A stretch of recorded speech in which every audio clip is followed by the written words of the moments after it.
Hello and welcome to the Minds on the Frontline podcast, a podcast dedicated to meaningful conversations that inform, educate, and inspire frontline workers, their families, and the public. Our goal is to shed light on the mental and behavioral health challenges faced by those on the front lines while providing valuable insights and real-world solutions. Minds on the Frontline is brought to you by the Frontline Strong Together 5 program. FST5 provides streamlined access to behavioral and mental health services and crisis resources for Michigan's Frontline 5 workers and their families. This includes all professional, part-time, and volunteer firefighters, EMS, law enforcement, corrections officers, and 911 dispatchers in Michigan and their immediate family members. First responders and mental health experts collaboratively created FST5 to provide 24/7 live support, effective resources, and cutting-edge services to prevent and alleviate PTSD, anxiety, depression, and other frontline work-related mental and behavioral health challenges.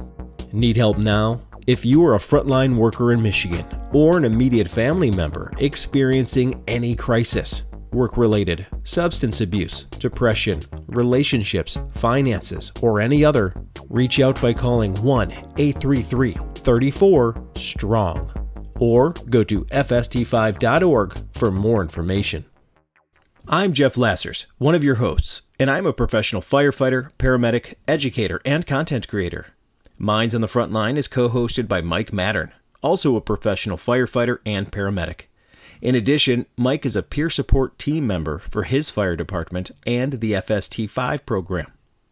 In this episode, we welcome Matt Dunaj, a City of Detroit firefighter who knows firsthand how the weight of life and the job can push someone to the brink. In August 2024, overwhelmed by stress, exhaustion, and addiction, he found himself alone in his basement, gun in hand, convinced that ending his life was the only escape. His body was breaking down from the effects of a little-known condition called cannabinoid hyperemesis syndrome, brought on by years of marijuana use. The physical agony, combined with the relentless pressures of the job, had driven him to a place he never thought he would be. But in that critical moment, a simple act of love changed everything. His Goldendoodle, Mia, interrupted him, licking his face and snapping him out of his spiral. That instant of connection made him stop and rethink everything. He saw the devastating reality of what he was about to do, the pain his loved ones would endure, the aftermath of his decision. Instead of pulling the trigger, he made a different choice. Matt turned to the IAFF Center of Excellence, seeking help for both his mental health and substance use struggles. But recovery was not a straight path. It took 3 separate trips to rehab before he truly found his footing. Each time, he gained new insights, but the battle wasn't over when he walked out the doors. The real work came in the months that followed, navigating the ups and downs, pushing through the setbacks, and finally committing to lasting change. During this episode, Matt opens up about the stigma of seeking help, the illusion of the honeymoon phase after rehab, and the ongoing work of staying on track. He shares how his perspective has shifted from feeling isolated and ashamed to becoming an advocate for better mental health resources in the fire service and all frontline communities. His story is a powerful reminder that recovery is not a single event, but a process. It takes time, persistence, and support. If you or someone you know is struggling, this conversation offers hope, insight, and a path forward. Please check us out on YouTube, Instagram, Facebook, X, and LinkedIn, and make sure to like and subscribe to all Minds on the Frontline podcast social media channels. Thank you, and enjoy the show. Good morning, gentlemen. Morning. How are you? Very good. Matt, welcome to the Minds of the Frontline podcast. You brought a four-legged friend with you today. She's our secondary guest. She doesn't have a lot to say today other than how cute she is. How you doing? Fantastic. How about yourself? Very well. Why don't you introduce yourself?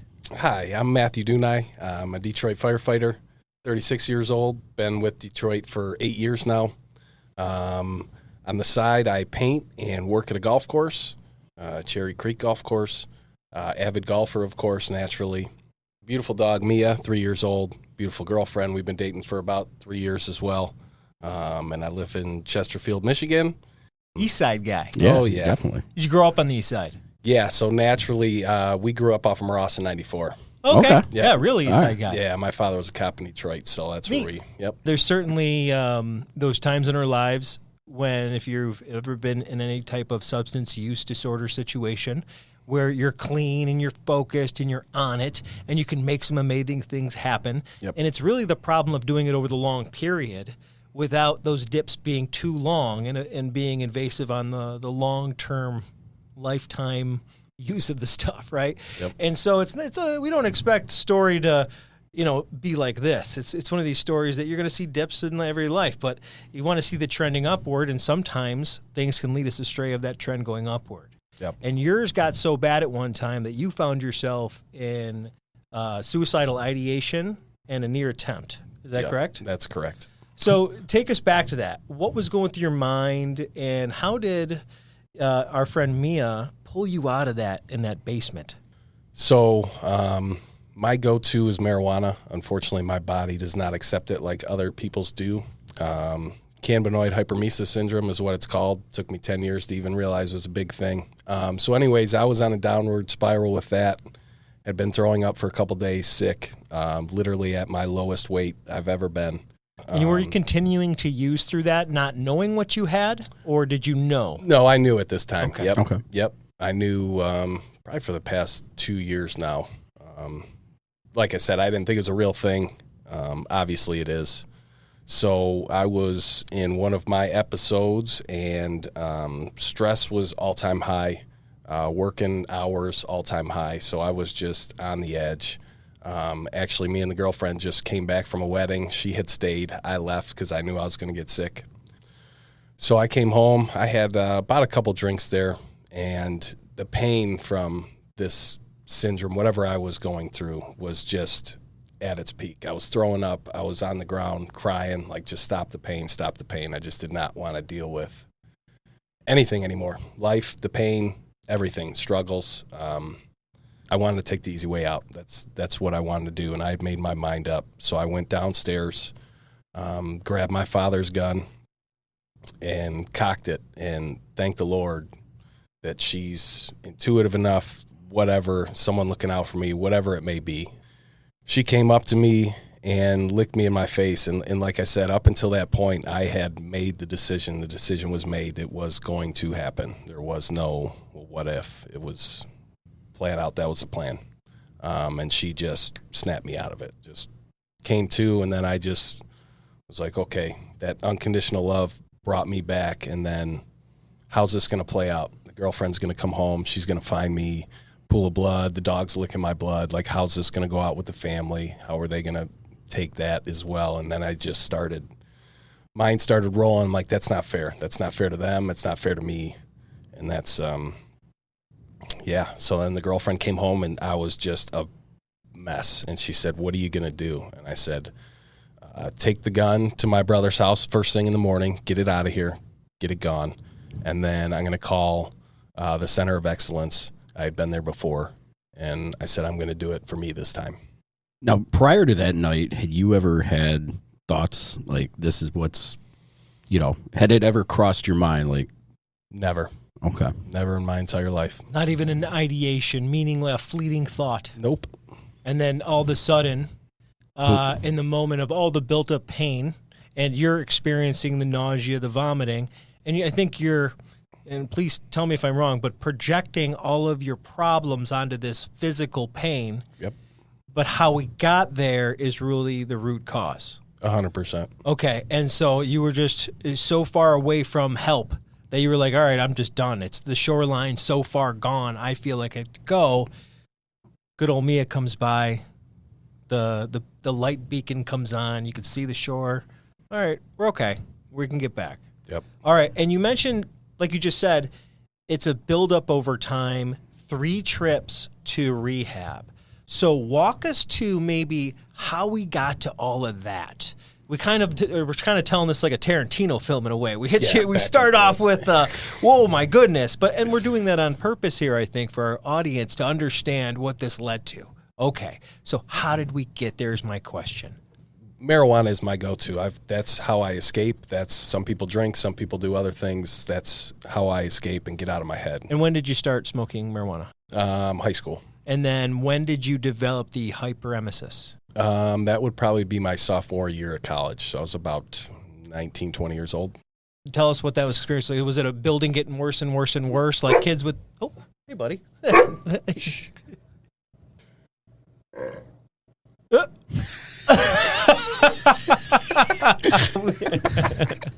Oh, that's awesome. You're a good girl. Good girl. That You're is good. awesome. You're good.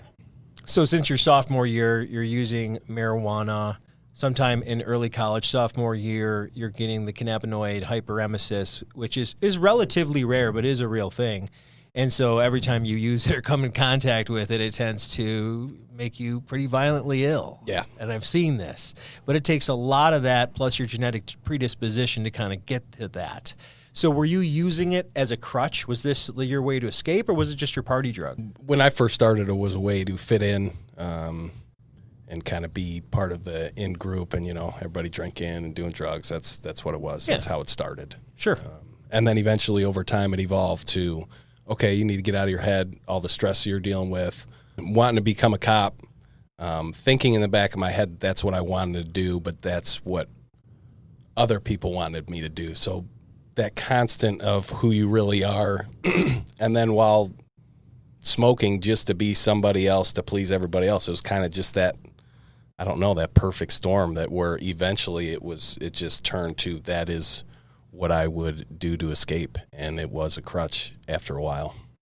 Did you notice also when you started finally getting into the field where the fire service, you were using it after runs and things like that to kind of disassociate yourself with those thoughts and things like that? Yeah, absolutely. Especially during COVID, that was huge. Because, you guys know left and right, people gone. So it was tough. And then working that many hours, everybody else is at home and we're out there doing the real work. And it definitely took its toll for sure. I think it took a toll on a lot of first responders. If you worked during that time, everybody else is staying home. You don't have that option, yep. Number one. But like you talked about, the amount of death that a lot of us saw because of COVID, you'd see people. Just the talking of the death all the time. Well, yeah. They're just constantly talking about numbers and then walking into it constantly. And it was like a daily occurrence. Yeah, and you were like faced with it every day. Like, yeah. People just heard about it on the news, whereas the rest of us were going into the houses, we're going into the nursing homes and seeing the people who are dying from it. And it was more real for the first responders than it was these people sitting at home just hearing about the numbers. Like X amount of people died today. Yeah. Now, let's get to your coping mechanisms of using marijuana. Alcohol really wasn't your drug of choice, but you'd have a cocktail. You didn't feel enslaved to it. Nope, never a problem. And what's interesting about marijuana, especially these days, is you can get away with it on a plane. It's easy to hide. You can't smoke cigarettes anywhere. You smell it forever. But the concentrates, all the different ways you can ingest marijuana now, you can eat it, all the stuff. It certainly lends itself to be a very easy to go to crutch. But you experienced that crutch start to fall apart. Your body couldn't handle it anymore. Did you realize it was a coping mechanism? Did you feel like you had to quit this thing? Did you know it was a problem? Were you admitting it to yourself that it was a problem? So for 10 years, I acted like it didn't even exist. I was getting sick for other reasons. Wow. You had 10 years of dealing with sickness, probably smoking to, quote, cure the nausea. Yeah. And obviously over time, it got worse and worse. So when it first started, it's not as bad. Well, it's an autoimmune response. So the more you do it, it ain't going to get gooder. So then finally, like you said, I start doing my own research. Like, all right, why am I getting sick? So I went on Facebook, and sure as heck, I went on there, and there's a group of 30, it's up to 30,000 people now of just lifetime smokers that suffer from this. And as of recently too, people that have passed away, dehydration, heart attacks, cardiac arrest. And we're talking like 27-year-olds, 30, like people that are too soon for sure. Wow. That's crazy. And it had that strong of a hold on you that you couldn't recognize that it was the source of the problem, this ironic situation you're in. Yeah, it was up until 6 months ago, I still used it as a crutch. Wow. So you're ignoring the fact that the problem, what it might really be. At that point, is this where we find ourselves at our first trip to the center, or did you have already been there? First time was I'd called off work quite a bit of times, and it was because of work. That was the main reason. I didn't want to lose my job. The crew was looking out for me. They did me a favor. I mean, they could have shit canned me. They had the opportunity to, but they were looking out for me and my best interest. And that's the first time that I went to Maryland. What year was that first trip to the Center of Excellence? I believe it was 2019. And why did you really go? What did you tell them? Were you there for marijuana use, or were you still like telling yourself that wasn't the issue? Yeah, I kind of played it off, to be honest. It was like, yeah, I did a bunch of cocaine, which cocaine was never, I had dabbled but never bought it. Did you feel like marijuana was too weak of a drug to seek help? 100%. Yeah, Okay. I feel like that 100%. drug certainly gets its rap that it's like, remember the movie Half-Baked? Yeah. You in here for some weed? marijuana? Marijuana? Yeah, everybody quotes it. And it's funny because, is. You compare it to meth and all these other things, and you kind of don't give it the credit that it's due, but it's proving that it can be something that grabs a hold and could ruin your job. Yeah. Which is going to spiral to the next thing. Yeah, and you're right. It was embarrassing. It's like you want a cooler story, but it's like, hey, this is Right. It's almost over the like not years, manly it's like, enough. This is now. I'm just being honest. Like, Right. yeah, it's not like hardcore, but it's the truth. But So, it is. Yep. And that's what we're saying is that Yep. even something doesn't seem like it's ruining your life, it can ruin your life. Yeah. Yes. So at what point, was it in that trip to rehab your first time that you realized that maybe marijuana was a problem for you? 100%. It was actually a guy from California that was like, "Oh man, that ain't real. Like you could just do some push-ups and sweat it out." And then it's like, Of course, the guy from Yeah, so Cali. now Yeah, you're yeah. undermining What you're going through. exactly. Yes. So Yes. I was like, okay. And So that how was, open- honestly, that like flipped the switch, and I'm like, all right, well, yeah, like it is real. Like, yeah, it sucks. It's not as cool as everyone would imagine it, or but it is what it is. Yeah, but to you, it's huge. 100%. That's the thing. It's like Yeah. you can't compare one person to the others. You know what I mean? Whereas you're like at the center, probably going, "Oh, this guy's got this, and I'm here for this." But the fact remains, it's all real for each individual person. That's one of the biggest things. And you recognized it was hurting you. Yes. Yes. Right? And you're like, okay, it could be silly to others, but if it's hurting me, it's hurting me. Yep. And you're cool, like, oh. And that's got to feel good and uplifting in a way like, at least I know it's wrong. Yeah. Right? At least I have a goal that is attainable, that I know it could make me feel better. So that was back in 2019. That was your first trip there. When was the second trip? Believe that was 23. Okay. So I had a couple years there where I was doing good. You get that Superman feeling. Okay. And then Tell us about that. What's that like after the first trip? I was probably sober for a year or two, on and off, but then working long hours. I mean, I was putting in 120-hour, 130-hour weeks, soft. Not dealing with the stress, not talking with a psychiatrist or a therapist, or just letting that ball roll downhill. You got the overtime addict thing going on, Oh, the yeah. runaways. Make the money, and then Yep. you're like, okay, this is good. And then you get that high. That in itself can be an addiction too. And then, just, again, Superman feeling, nothing can hurt me. And then stress hits you, and all right, I'll smoke a little bit. And then a little bit turn into a lot, and then right back into the cycle.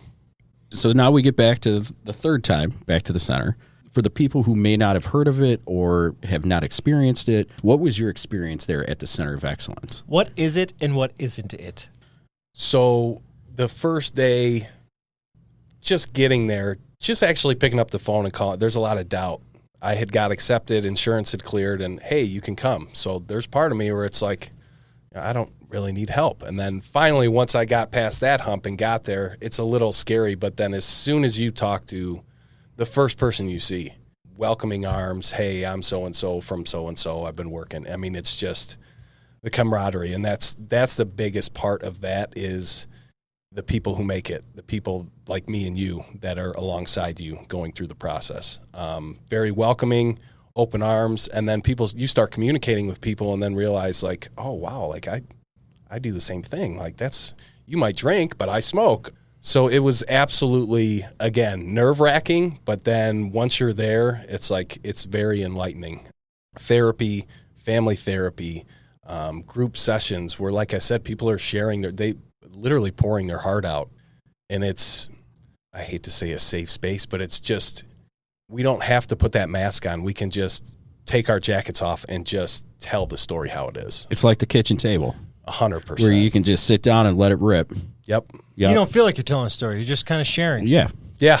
And like I said, it's clicking. People, you see someone like, oh, that makes sense. And then piggyback off that. Yeah, so I've not experienced any inpatient treatment, right? So, but what I have heard is a rhythm and with people that have, and it sounds like step one is releasing yourself from the self-imposed, oh, this is a problem, to going, hey, I'm in a building full of people with problems and we all feel the same way and it's okay. Yep. So like here, I'm, quote, normal.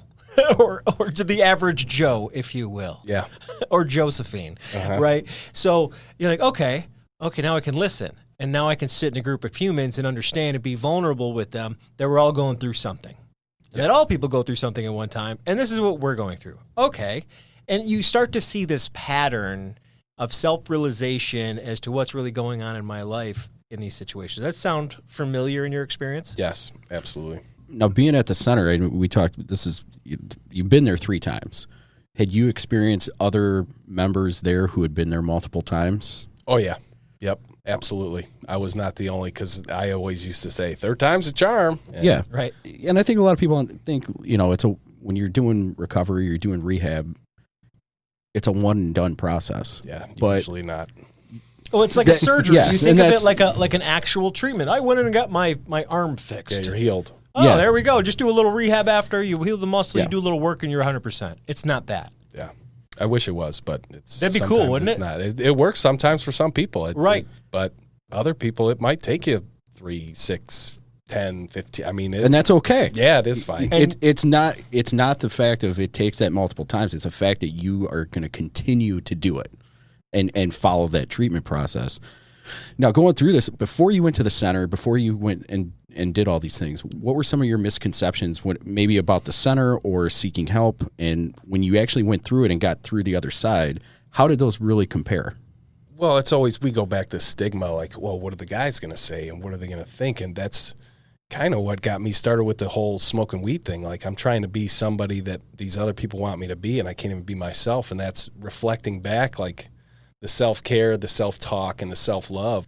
I got to a point eventually where it was like, if I go back to the firehouse and I'm going to get ridiculed for getting help, who the hell is that person? Mm-hmm.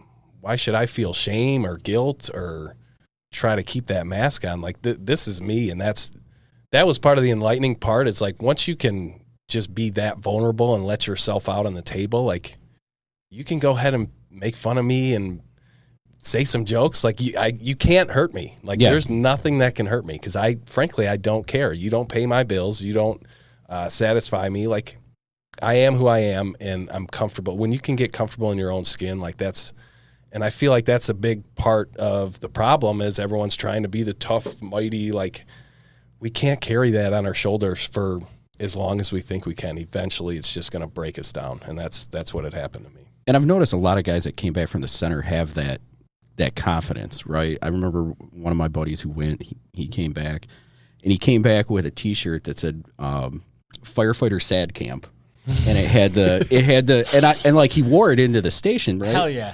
And at first you don't know how to take it. You know what I mean? But that's how we deal with it. Like, let's go. Yes, bring it on. But I'm strong enough to handle it, and it better be funny, boys. And he looked at me and goes, "It's okay to laugh at it. It's funny, right?" And the confidence that comes with it is awesome. When people come back, and there's almost that honeymoon phase when you get back from the center or you get back from rehab, and you kind of notice guys are walking tall, they're feeling good, and then I don't know, a month or two later, all of a sudden, they're starting to hit those problems again. Yeah, the intervention they went through is now wearing off. Oh yeah, almost like the medicine of being there is kind of wearing off. Yeah, your cure is no longer, the drugs are wearing off. Yeah, and it seems, and I want you to talk about it from your perspective, but it seems like you're there, you're in it, you're in this like safe cocoon where people are supportive, and then you get back to the real world, and then all those problems that were there before start creeping back in, right?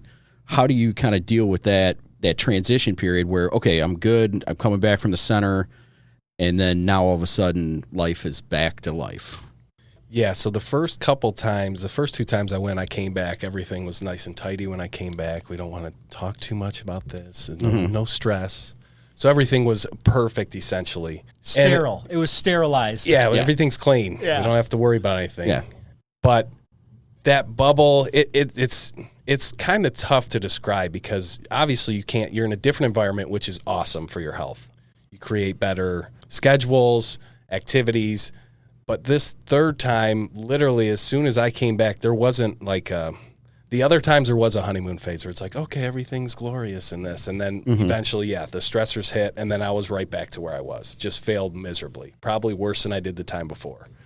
This third time, as soon as I got home, life was just, it was just like a boxing match. It was like Mike Tyson just sitting there waiting for you. The girlfriend had lost her job.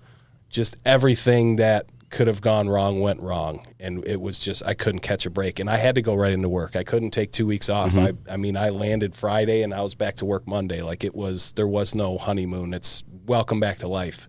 Which could have been very stressful and put you right back in that position. So what was the thing that kept you out of it? Everything that I had. So the third time I went, it was for me. I was getting my body healthier. I couldn't eat meals. My stomach was in knots the whole time I was there. So I used the failures that I had gone through leading up to that experience as motivation. Like, okay, you were in this tough spot. This failed you.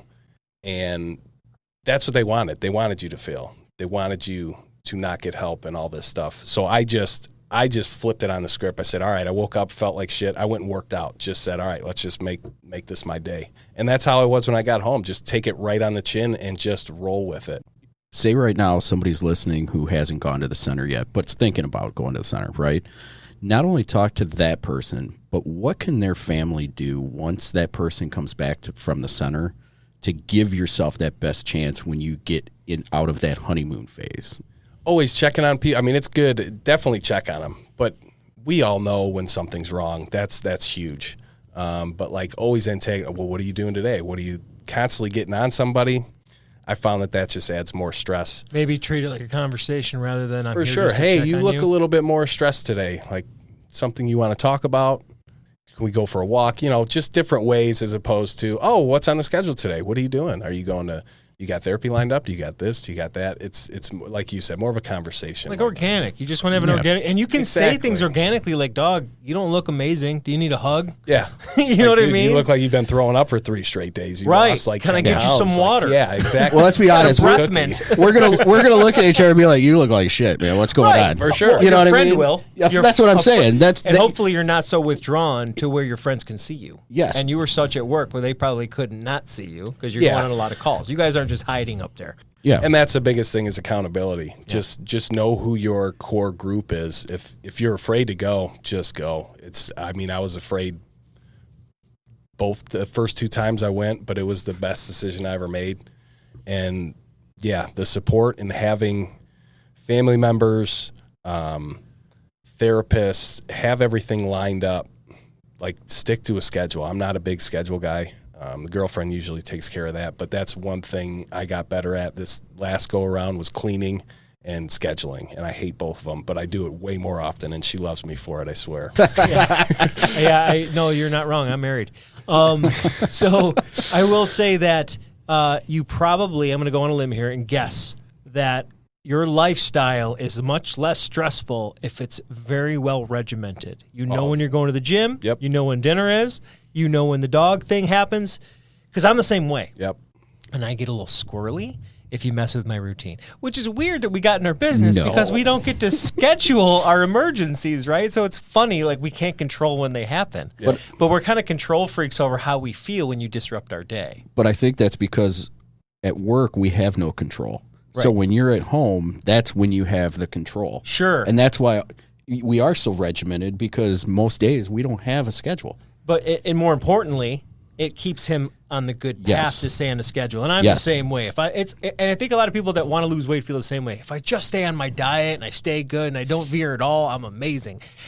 That's not possible is where I'm going to.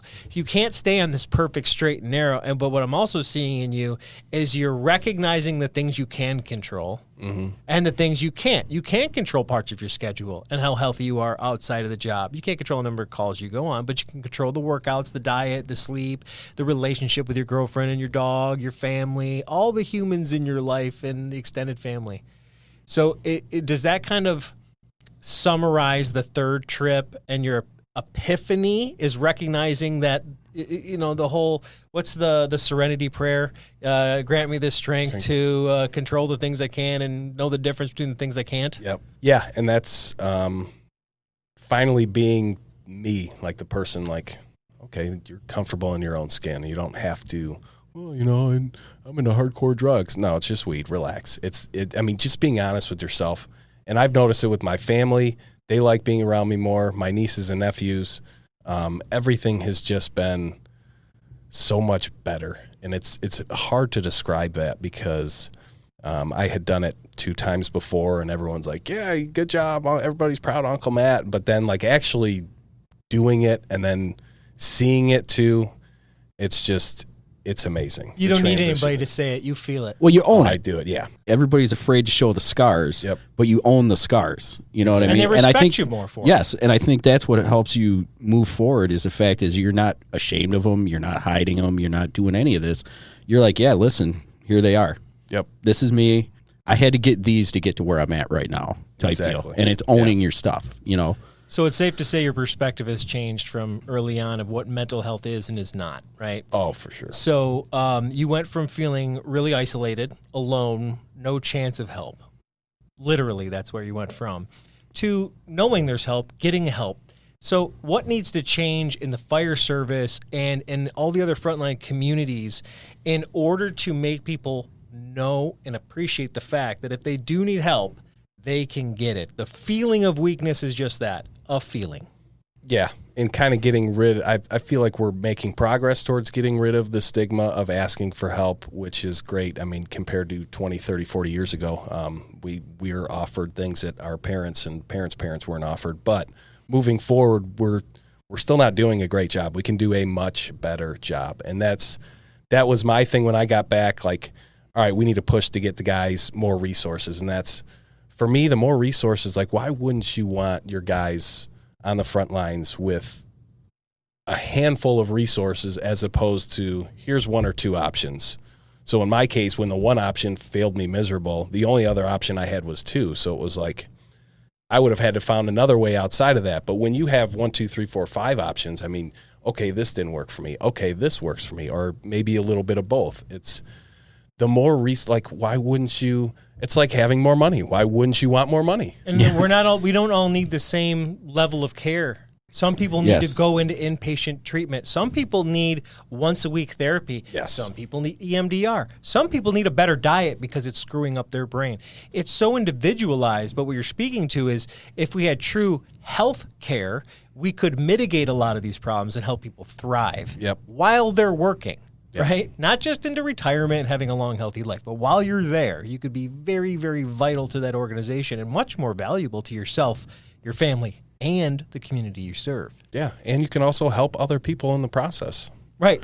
Which is amazing. Yeah, but help them in the form of avoiding the problem in the first place. Yeah, like, hey, I was in the same boat. Like, you can learn from me that it's okay to ask for help. I mean, right, before we get to the part where your body is rejecting anything, let's help you get solve that issue first. And you shouldn't have to get to the point where your body's telling you you're breaking down, spend 10 years ignoring it, and then need 3 trips to rehab to fix it. Yeah. We should be able to listen to people the first times, and it's not always that easy. And I think we could do, like you talked about, I think we can do better as peers.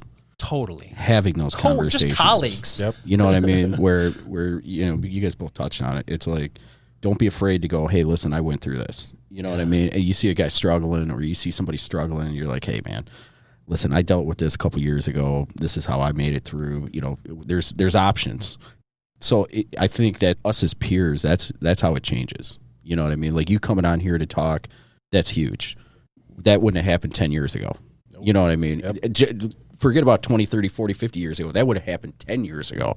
Right? We're 50-some episodes into this podcast, and we're just now having people really come out and tell their stories in a way that are really, really like, no, I'm still on the job. I'm not just retired, So I want to share some messages with other first responders that are really hesitant to reach out and really give advice to anybody who's struggling and afraid to seek help. What do you have to say to them?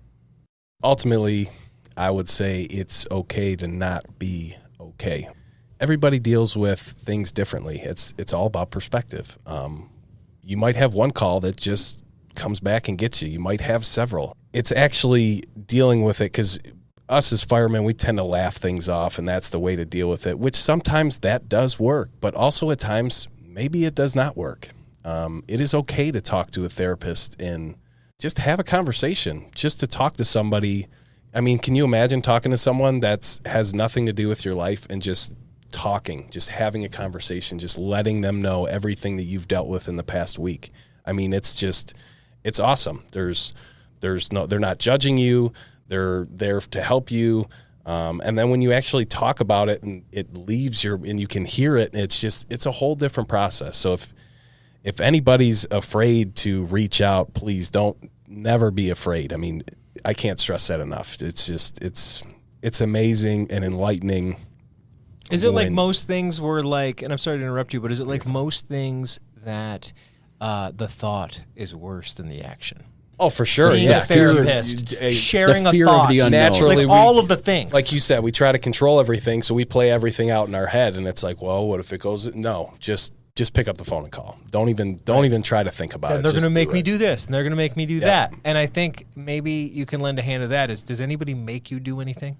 No. And then when they make you do something, it doesn't really work. But you never felt pressure from any type of clinician, have you? No. I don't mean for that to be a leading question, but I think you know what I mean there. Absolutely. It's not like they would push you one way or the other. They help you find your way, your own personal way. For sure. Yes, that's the biggest thing, is they don't push you in any direction. They help you see the direction. Yeah. That's where the clinicians come into play. Now, if somebody's listening to this podcast, they're where you're at, that crisis mode, that this is my, I got an idea, it's coming, and they're afraid to ask for help. What is it that you want to say to that person right now who's sitting there in crisis, who's contemplating? What would you say to that person right now? I would say reach out to loved ones or peer support groups. Frontline Strong, definitely a great resource. Anything that your work or anything in your life that you can turn to, really. Just kind of take a step back and think of how loved you are and how much people you have in your life and how great you do have it, because no matter how bad things get, somebody has it worse. And we all understand that. So don't be afraid. Don't hesitate. Just someone that you can lean on them. Like, again, we try to play things out in our head and then we second guess ourselves. Don't get to that point. Just do it. Just pick up the phone, reach out to a family member, reach out to someone that you work with that you can trust. Just reach out. Just pick up the phone and reach out. And I guarantee you will be happy that you made that decision. Well, you're living proof. You're sitting right here. Yeah. Yeah. One more question on that. What would you say to people that might recognize a situation like this? They see their friend, or maybe not like a friend, somebody they work with that they're cool with, and they're witnessing it. What do you say to those people? That's not like one of those things where you call out like, hey, man, you look like shit today. You kind of Right. pull them to the side and say, hey, man, you look like you're kind of dragging ass a little bit today. Is there something you want to talk about? We always talk about bedside manner and stuff like that. We always joke. We're the biggest jokers. But honestly, take someone aside and say, hey, you might be going through a lot of stress, but you don't look a little healthy today. You look like you missed a couple meals. You don't, you're not happy. You're not smiling. I think there's something going on. If there's something you want to talk about, then by all means, let's have a conversation. So maybe privately, directly, and with some love and respect. 100%. And bring a dog. The dog Dog wouldn't helps. hurt. Yeah. Yes. You want to pet my Who dog? doesn't? Right? Well, I got you petting the dog. Are you okay? Yeah. Yep. Yeah, and that seems like a lot of it is you don't call out the people publicly. That's just messed up. Yeah, but it's if you like actually, shaming. it's not cool. Shame ain't cool. Unless it's funny and the person shaming is shaming themselves and it's objectively funny, Yeah. then sometimes yeah. it's hilarious. But pulling them aside is probably the best. I know that's how I would want, even if it's somebody I don't know that well, but it has my best interest at hand. At least they're coming to me privately and not making a big thing about it. Yep. That's how you can tell the person cares. Yeah, Is man. They take that moment. It's just one-on-one, and it's like, hey, man, what's going on? You know what I mean? And I love the fact that you came on here today. Yeah, and brought very the dog. very open. Thanks and, for having me. You're really showing that life can get better. at that moment, you may not think so, but life can't get better. And look at, I mean, you're living proof sitting here right now. So we appreciate you taking the time to come on here. Mia, do you want to say anything? You got anything you want to say? Me. She's so cute. Mia. Look at you. Look at Mia. Oh, Mama Mia. That's Mama Mia. Yes. Matt, thank you for coming on today. Thank you for taking the time to come down here. Thanks for having me. It's been a pleasure. Yeah, it was awesome, dude. We're going to have to spend some more time together and talk to more people at Detroit City Fire, PD, all the places. I mean, we're hanging, our studio's literally downtown of downtown. So. Yep. Well, thank you for your time, sir. Have a good day. Thank you for listening to the Minds on the Frontline podcast. We have more great content coming out soon. Please check us out on YouTube, Instagram, Facebook, X, and LinkedIn. And make sure to like and subscribe to all Minds on the Frontline podcast social media channels. Thank you, and have a great day.